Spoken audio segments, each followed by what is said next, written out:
आदाब, आप देख रहे हैं जम्मू कश्मीर न्यूज। मैं हूं आपके साथ अबू हुरैरा। शुरुआत बड़ी खबर से करेंगे। आज पार्लियामेंट में वक्फ तरमीमी बिल पर जेपीसी की रिपोर्ट पेश की जाएगी। लोकसभा स्पीकर ओम बिरला को सौंपी गई है। इस रिपोर्ट में मुल्क भर में मुतनाज़ा वक्फ अमलाक के मामलात की तफसीलात शामिल हैं।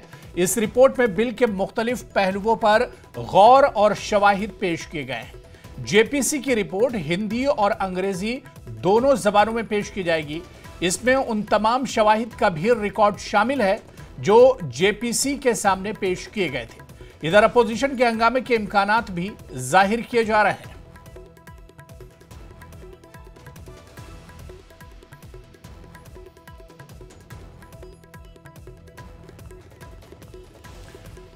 तो लोकसभा और राज्यसभा में पेश होगी जेपीसी की रिपोर्ट। वक्फ बोर्ड पर यह रिपोर्ट पेश होगी। जगदंबिका पॉल जो इसके चेयरमैन थे वो रिपोर्ट पेश करेंगे।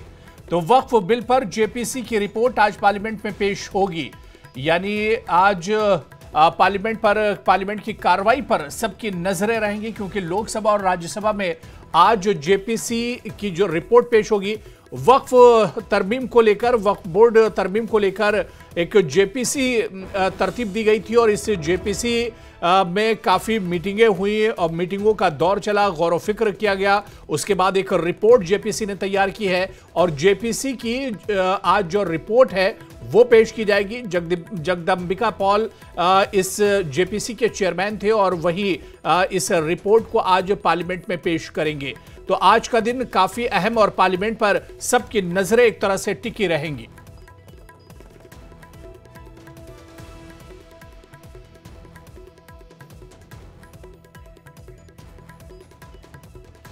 उधर बारामूला के रुकने पार्लियामेंट इंजीनियर रशीद आज पार्लियामेंट के इजलास में शिरकत करेंगे। अदालत के हुक्म के मुताबिक उन्हें 2 रोज हिरासती पेरोल की मंजूरी दी गई है। इस दौरान उन्हें सेलफोन और इंटरनेट के इस्तेमाल से रोका गया है। इंजीनियर रशीद के मीडिया से बात करने पर भी ममानियत है।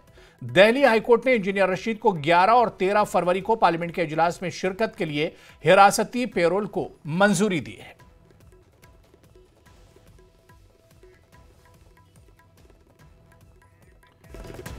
जम्मू कश्मीर के वज़ीर आला उमर अब्दुल्ला बजट के लिए मुख्तलिफ स्टेक होल्डर से मुलाकात कर रहे हैं। वज़ीर आला अरकान असेंबली, डीडीसी चेयरपर्सन्स और दीगर शोबों के नुमाइंदों से मुलाकात कर रहे हैं। इसी कड़ी में वज़ीर आला उमर अब्दुल्ला ने तालीमी और सियाहत के शोबे से वाबस्ता अफराद से बातचीत की।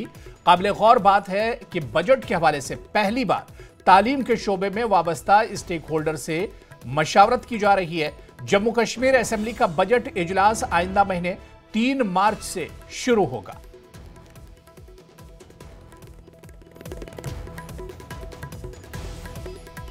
तो बजट पर मशावरत हो रही है, जिस पर मुख्तलिफ स्टेक होल्डर से मशावरत का अमल जारी है।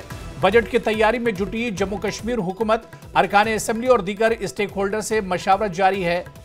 आपको बताते चलें कि जम्मू कश्मीर में कई साल के बाद ये बजट एक तरह से पेश किया जाएगा और क्योंकि वज़ीर आला उमर अब्दुल्ला खुद एक तरह से मशावरत में लगे हुए हैं, जो तमाम स्टेक होल्डर्स हैं उनसे बातचीत और मशवरा किया जा रहा है। चलिए इसी पर और बातचीत करेंगे। हमारे नुमाइंदे श्रीनगर से सरोज कफील हमारे साथ जुड़े हुए हैं। सरोज, जम्मू कश्मीर में नई सरकार बनने के बाद अब जिस चीज का इंतजार किया जा रहा था, यानी जम्मू कश्मीर के बजट के लिए, और वो बजट 3 मार्च को पेश होना है, लेकिन उससे पहले इसमें किसी तरह की कमी ना रह जाए या किस सेक्टर में किस तरह से बजट की जरूरत है, इस पर गौर व फिक्र किया जा रहा है। किस तरह से इसे देखा जाए? बिल्कुल सही कह रहे हैं आप। करीबन 7.5 साल बाद इस तरह से असेंबली में बजट सेशन होगा और जिस तरह से आप जानते हैं पीएम उमर अब्दुल्ला जो है वो खुद फाइनेंस मिनिस्टर का पोर्टफोलियो उनके पास अभी रखा हुआ है। हालांकि काफी क्रिटिसिज्म भी होता है, उनके ऑपोजिशन कहते हैं कि फाइनेंशियल एक्सपर्टीज नहीं है इनके पास। तो खैर लगभग 7.5 साल बाद जो ये बजट सामने आएगा अभी 3 मार्च से जो स्टार्ट होगा, उस पर कई सारे, ऐसा पहली बार हुआ है कि प्री बजट मीटिंग्स लिए है किसी मुख्यमंत्री ने। तो उसमें से सबसे बड़े स्टेक होल्डर्स जो हैं वो एजुकेशन स्टेक होल्डर्स हैं। पुराना आज तक 1951 से आज जब एजुकेशन एक्ट बना था तब से लेके आज तक जितने भी मुख्यमंत्री यहाँ पे हुए हैं उनको कभी प्री बजट मीटिंग्स में इस तरीके से नहीं बुलाया गया था। अब देखिए इंपॉर्टेंस क्यों है यहाँ पर, जब हम एजुकेशन स्टेक होल्डर्स की बात करें तो सबसे बड़ा जो इस वक्त मसला चल रहा है पिछले 1.5 साल से यहाँ पे वो ये है कि कई सारे ऐसे रेप्यूटेड स्कूल्स हैं जो पिछले 100 साल से 150 साल से स्टेट लाइन्स पे रन कर रहे हैं। तो एक बहुत बड़ी कंट्रोवर्सी हुई थी कि स्टेट लैंड पे जहां जहां स्कूल्स होंगे उन स्कूल्स को वेकेट करना पड़ेगा। तो ये मसले भी डिस्कस किए जाएंगे स्टेक होल्डर्स के थ्रू। वही सबसे बड़ा दूसरा मसला जो है, आपने देखा किस तरीके से Jammu Kashmir board of school education जो है उन्होंने जिम्मेदारी ली थी कि न सिर्फ गवर्नमेंट स्कूल्स को बल्कि प्राइवेट स्कूल्स को भी वो किताबें अब फराहम करेंगे। लेकिन अभी आज एक रिपोर्ट आई है जिसमें पता लगा है कि अभी तक महज 20% डिस्ट्रीब्यूशन हुआ है इन किताबों का। और आप देखिए सेशन चेंज हुआ है, तो मार्च में अभी बच्चे वापस स्कूल अपना स्टार्ट करेंगे यहाँ पे, तो वो भी एक बहुत बड़ा चैलेंज है। और साथ ही साथ जो इस टाइम एजुकेशन पे GST लगा हुआ है, तो ऐसे कई सारे मसले हैं जो इन स्टेक होल्डर्स ने सामने एड्रेस किए और पहली बार ऐसा हुआ है कि इन स्टेक होल्डर्स की सुनवाई हुई है। तो कुल मिला के अगर बात की जाए, वही हमने साथ ही साथ देखा एक मेजर डाउनफॉल हुआ एजुकेशन में, करीबन 10 से 12% का डिक्लाइन हुआ है लिटरेसी रेट में। तो कई सारे ऐसे मुद्दे हैं जो ये stakeholders CM Omar Abdullah के साथ बैठ के डिस्कस करेंगे। और हमने देखा जब ये गवर्नमेंट इलेक्ट हुई, सबसे पहला जो इन्होंने बड़ा स्टेप लिया था वो एजुकेशन मिनिस्टर सकीना यतू की तरफ से आया था, जो सेशन चेंज का था। तो इस तरीके से कई सारे ऐसे फैक्टर्स हैं जो इस वक्त एजुकेशन से जुड़े हुए, और ये गवर्नमेंट जो है कहीं ना कहीं स्टेक होल्डर्स का कहना है कि कम से कम सीरियस है एजुकेशन को लेकर, और कई सारे मसलों पे इनकी नजरसानी इस वक्त हो रही है। जी हुरैरा। बिल्कुल सरोज, जिस तरह से आपने बताया कि एक लंबे इंतजार के बाद अब फिर से बजट पेश किया जाएगा, और खासतौर से अगर जम्मू कश्मीर की बात की जाए तो जो शहरी और अर्बन इलाके हैं वो तो हैं, लेकिन अगर आप देही और दूरदराज के इलाकों में जाइए तो वहां पर मसाइल बहुत ज्यादा हैं। आज भी जो बुनियादी मसले हैं, चाहे पानी, बिजली, सड़क, इस तरह से जो मसले हैं वो भी एक तरह से हैं। और यही वजह है कि गवर्नमेंट जो देहाती इलाके हैं, जो दूरदराज आउटस्कर्ट्स के इलाके, उन पर भी फोकस कर रही है।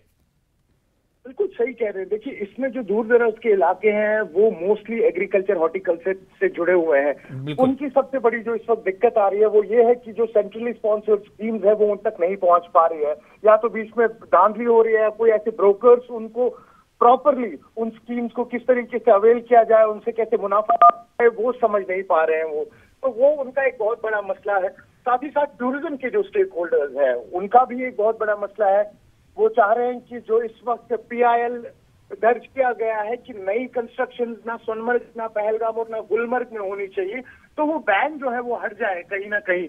क्योंकि आपने देखा होगा PDP भी अभी हाल ही में काफी ज्यादा शोर मचा रहे थे कि 300 से ज्यादा होटल इस वक्त बन रहे हैं पहलगाम में, लेकिन सस्टेनेबल डेवलपमेंट का ख्याल नहीं रखा जा रहा है। तो जब उमर अब्दुल्ला इन सब तमाम स्टेक होल्डर्स से मिल रहे हैं, भले फिर वो हॉर्टिकल्चर, एग्रीकल्चर से जुड़े हैं या टूरिज्म से जुड़े हुए हैं, तो इन जो छोटी छोटी बातें हैं इनका खास ख्याल रखा जा रहा है कि कहीं पर अगर हाउस बोट्स है, आप देख लीजिए कुल मिला के 940 हाउस बोट्स हैं इस वक्त डल और निगीन के अंदर, तो वहाँ जो हाउस बोट एसोसिएशन है वो भी कल ही सीएम उमर अब्दुल्ला से मिले हैं। तो उन्होंने भी एक प्रस्ताव रखा है कि कम से कम हमें और 100-150 हाउस बोट्स बनाने की इजाजत मिले। तो मुख्तलिफ स्टेक होल्डर से मिला जा रहा है, न सिर्फ रूरल एरियाज से बल्कि अर्बन एरियाज से भी मिला जा रहा है। वही देखिए, स्मार्ट सिटी का एक बहुत बड़ा मसला है कि स्मार्ट सिटी का काम जहां जहां भी पेंडिंग है उस पर जल्दी से क्लोजर हो जाए।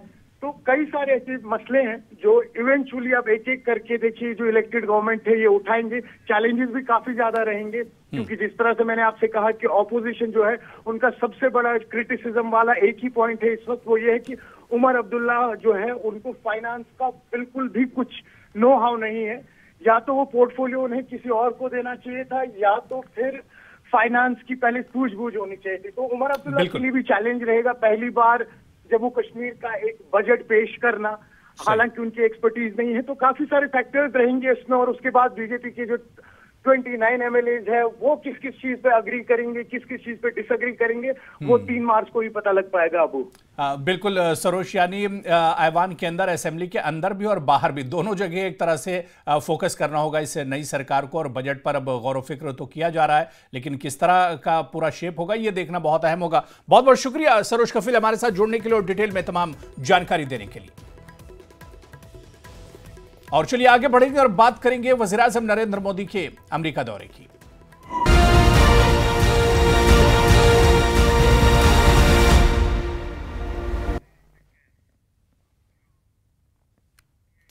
प्रधानमंत्री नरेंद्र मोदी की अमेरिका यात्रा से जुड़ी बड़ी खबर आ रही है। आपको बता दें कि पीएम मोदी कुछ देर पहले अमेरिका के वॉशिंगटन शहर पहुंच गए हैं। पीएम मोदी डोनाल्ड ट्रंप के दूसरे कार्यकाल में पहली बार उनसे मिलने वाले हैं।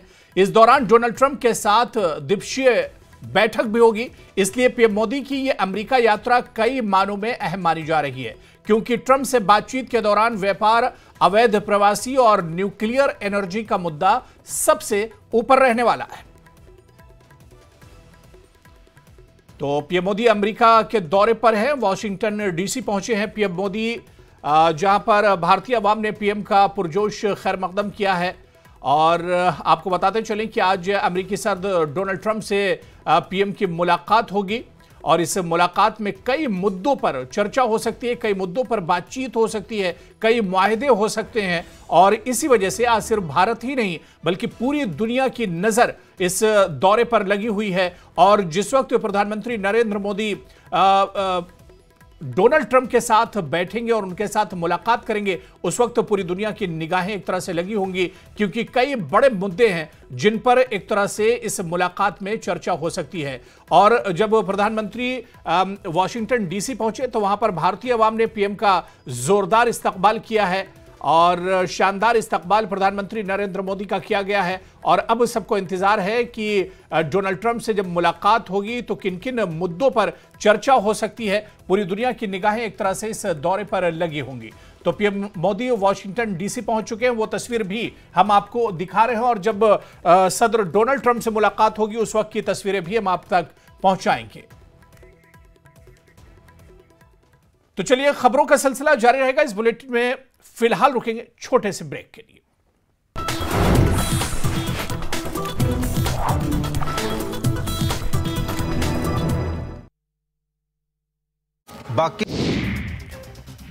महाकुंभ में अब तक 48 करोड़ से ज्यादा श्रद्धालुओं ने किया पवित्र स्नान। हेलीकॉप्टर से श्रद्धालुओं पर पुष्प वर्षा। अधिकारियों के साथ सीएम योगी ने मॉनिटरिंग की।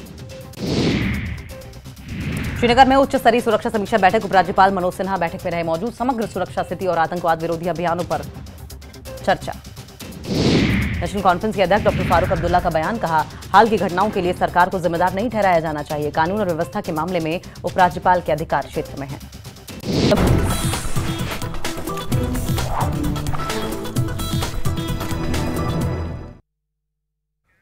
चलिए आगे बढ़ेंगे। वज़ीर आला उमर अब्दुल्ला ने कहा कि उन्होंने नई दिल्ली में वज़ीर दाखिला अमित शाह के साथ कठुआ और सोपुर वाक़यात पर तबादला ख्याल किया। उमर ने कहा कि वज़ीर दाखिला के साथ उनकी मुलाकात अच्छी रही।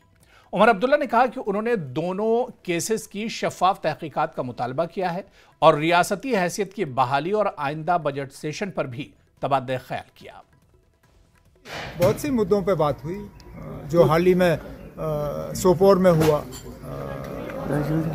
उसके बारे में बात हुई, जो कठुआ में हुआ उसके हवाले से बात हुई कि इन दोनों इंसिडेंट्स का ट्रांसपेरेंट तरीके से जो है इंक्वायरी होनी चाहिए और अगर कहीं पे कोई गलती हुई होगी उसके लिए जो है कसूरवार को फिर सज़ा मिलनी चाहिए। एक तो वो मुद्दा रहा। जाहिर सी बात है स्टेटहुड की बात हुई। 3 तारीख से बजट का सेशन लगना है। हम फिलहाल तो एक यूटी हैं, मरकज़ का रोल रहता है जम्मू कश्मीर में। बजट के हवाले से बात हुई। काफ़ी सारे इश्यूज थे जिनके बारे में होम मिनिस्टर साहब से मेरी बात रही। सख्त मौसमी हालात और दर्जा हरारत अक्सर माइनस से नीचे गिरने के बावजूद हिंदुस्तानी फौज के 4 RR के एहलकार अवाम की हिफाजत और कौमी सलामती को बरकरार रखने के लिए बर्फबारी वाले इलाकों के ऊपरी हिस्से में बहादुरी से गश्त कर रहे हैं। भदरवा समेत डोडा जिले ने माजी में कई दहशतगर्दाना हमलों का मुशाहिदा किया है।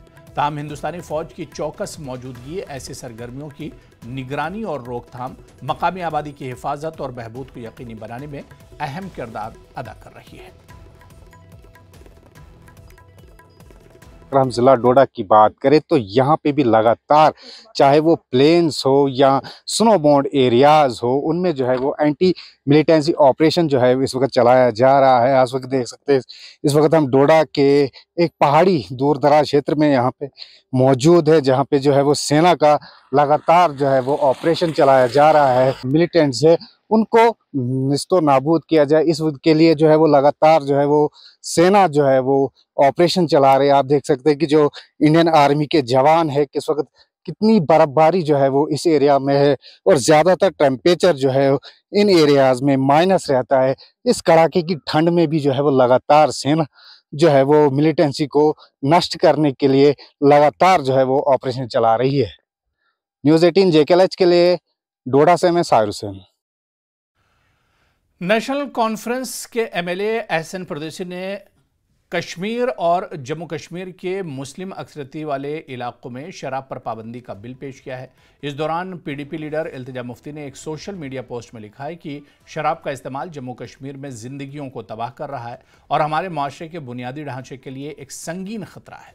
उन्होंने लिखा है कि 2019 के बाद से यह मसला शराब की दुकानों की कसरत की वजह से, इसकी आसानी से दस्तयाबी की वजह से पेचीदा हो गया।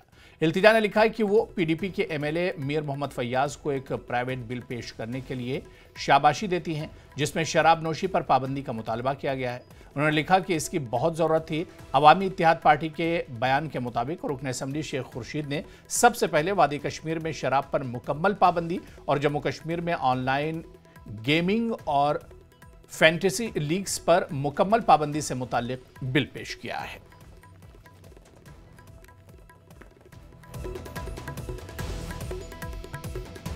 अब बजट सेशन जो होने वाला है उसमें आप जम्मू कश्मीर में शराब पर पाबंदी के हवाले से एक प्राइवेट बिल ला रहे हैं, इसकी मदद थोड़ी सी जानना। शुक्रिया याया साहब, बिल्कुल सही फरमाया आपने। अभी जो हमारा बजट सेशन 3 मार्च को शुरू होने वाला है, तो उसका जो हमें एक तो क्वेश्चंस और जो बिल्स हमें डालने थे, उसका लास्ट डेट जो था वो 10 फेब था। तो उसमें मैंने एक प्राइवेट मेंबर बिल शराब नोशी जो हमारे स्टेट में उस पे पाबंदी के लिए लाई है और मैं चाहूँगा कि इसको हम पार्टी पॉलिटिक्स से दूर रख के हम सब मिलकर इस बिल को इकट्ठा होकर पास करें। उधर PDP सदर महबूबा मुफ्ती ने किसी फर्द को महज दहशतगर्द का रिश्तेदार होने की वजह से पासपोर्ट देने से इनकार न करने से मुतालिक हाईकोर्ट के फैसले को दुरुस्त समत में कदम बताया। मुफ्ती ने कहा कि पासपोर्ट दफातर में लातादाद के ज़ेर इल्तिवा हैं जो CID डिपार्टमेंट से क्लियरेंस के मुंतज़िर हैं। ऐसे अफराद को सरकारी ओहदों के लिए तमाम मतलूबा टेस्ट पास करने वाले नौकरी के मुतलाशियों को भी नौकरियों से इनकार कर दिया जाता है। मुफ्ती ने कहा कि इस पॉलिसी को जमात इस्लामी से वाबस्ता अफराद तक भी बढ़ा दिया गया है। नेशनल कॉन्फ्रेंस के चीफ तर्जुमान तनवीर सादिक ने हाई कोर्ट के हुक्म का खैर मकदम करते हुए इस राहत का इजहार किया कि एक तवील अरसे से ज़ेर इल्तिवा मसले को बिलाखिर हल कर लिया गया है। सादिक ने जोर दिया कि समाज दुश्मन सरगर्मियों में मुलविस अफराद के रिश्तेदारों को गैर ज़रूरी तौर पर तकलीफ नहीं होनी चाहिए। आला सतही सिक्योरिटी मीटिंग में उमर अब्दुल्ला की अदम मौजूदगी पर उन्होंने कहा कि वज़ीर आला की मीटिंग से गैर हाजिरी UT में जिम्मेदारियों की वाज़ेह तकसीम है की वजह है। सादिक ने जोर दिया कि सिक्योरिटी LG के दायरे कार में आती है और वो इसका एहतराम करते हैं। जब उमर अब्दुल्ला साहब पिछली बार चीफ मिनिस्टर थे तब हमारे हाथ में होम और लॉ एंड ऑर्डर भी था। उन दिनों भी उमर अब्दुल्ला साहब की तरफ से हिदायत था कि अगर कोई इंडिविजुअल के खिलाफ कोई रिकॉर्ड नहीं है या कोई FIR नहीं है या कोई अनटुवर्ड्स कोई FIR नहीं है तो उसका इंडिविजुअल लेवल पे उसके खिलाफ कोई एक्शन नहीं है, उसका पासपोर्ट बंद नहीं होना चाहिए। और जो लिबर्टी है, फ्रीडम ऑफ लिविंग है, उस पर मुझे नहीं लगता है ये एक बहुत ही अनयूजुअल और अनफॉर्चुनेट था कि किसी का रिश्तेदार किसी में मुलविस हो, उसकी वजह से पूरी फैमिली सफ़र करे। आज जो हाई कोर्ट का जो ऑर्डर आया है वो एक बहुत बड़ा रिलीफ है और बहुत सारे ऐसे केसेस हैं जो 2019 के बाद हैं या उससे पहले हैं जो केसेस पड़े हुए हैं और इसलिए उनको पासपोर्ट नहीं मिल रहा है क्योंकि कोई उनका रिश्तेदार किसी भी चीज़ में मुलविस है। ये एक वेलकम स्टेप है और हमारी तरफ से हमेशा हम ये एडवोकेट और वोटरी रहे हैं। उमर अब्दुल्ला साहब अपने डोमेन के बाहर नहीं जाएंगे और ना वो चाहते हैं कि कोई भी उनके डोमेन में आ जाए। हुकूमत हमारे पास कार्ड आउट है कि जो लॉ एंड ऑर्डर और होम है वो LG साहब संभाल रहे हैं, लेकिन उसके बाहर जो भी है वो यहाँ की चुनिंदा सरकार के अंडर है।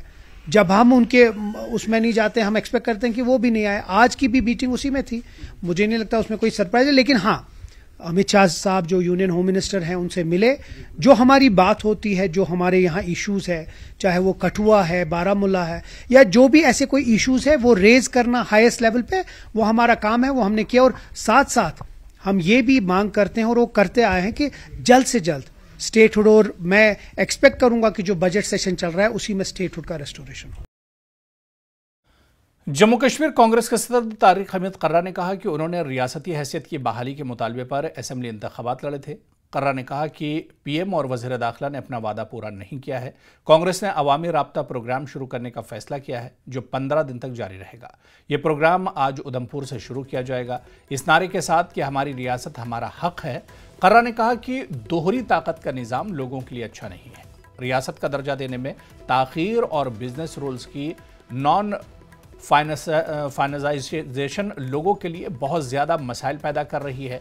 अखनूर हमले पर कर्रा ने कहा कि हुकूमत हालात मामूल पर लाने के दावे कर रही है, ताहम ये सच नहीं है। अखनूर हमला इसकी एक मिसाल है। उन्होंने कहा कि यह बदकिस्मती की बात है कि वज़ीर आला को सिक्योरिटी मीटिंग में शिरकत के लिए मदऊ नहीं किया जा रहा है। डीपीएपी के कई रहनुमा कांग्रेस से राब्ते में हैं। कर्रा ने इन खबरों को भी मुस्तरद किया कि एनसी मुनासिब फंड्स और इख्तियारात हासिल करने के लिए बीजेपी के साथ करीब आने की कोशिश कर रही है।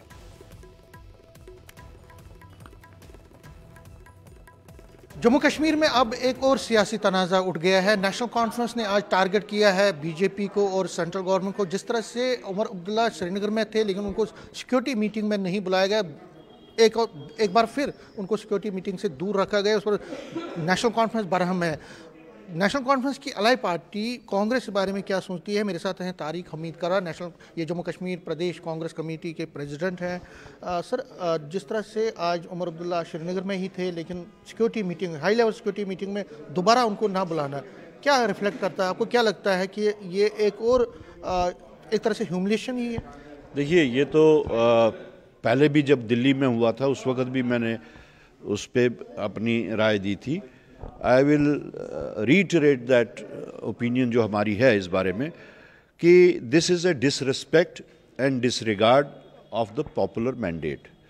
एक साइड से हमारे इलेक्टेड वज़ीर आला हैं रियासत में और दूसरी साइड से सिलेक्टेड लेफ्टिनेंट गवर्नर हैं। तो ये जो कर रहे हैं वो ये टोटल डिसरिस्पेक्ट और डिसरिगार्ड है। ये डेमोक्रेटिक नॉर्म्स में उस पर पूरा बैठता नहीं है। और अगर यही सिस्टम रहा तो फिर तो यहाँ पे एनार्की होगी। This is not good. This is total disregard to the electorate of Jammu and Kashmir. Feel हो रहा है कि नेशनल कॉन्फ्रेंस की तरफ से वो इज्जत, वो मुकाम, वो प्यार आपको नहीं मिल रहा जिसके आप हक हैं नेशनल, क्योंकि आपने उनके साथ अलायंस में बिल्कुल इज्जत भी है और वो मुकाम भी है, लेकिन जहां तक सियासी मजबूरी, जहां तक उनकी तरफ से सियासी, जहां तक उनकी आपस की बातचीत जो है इसका जवाब वही देंगे।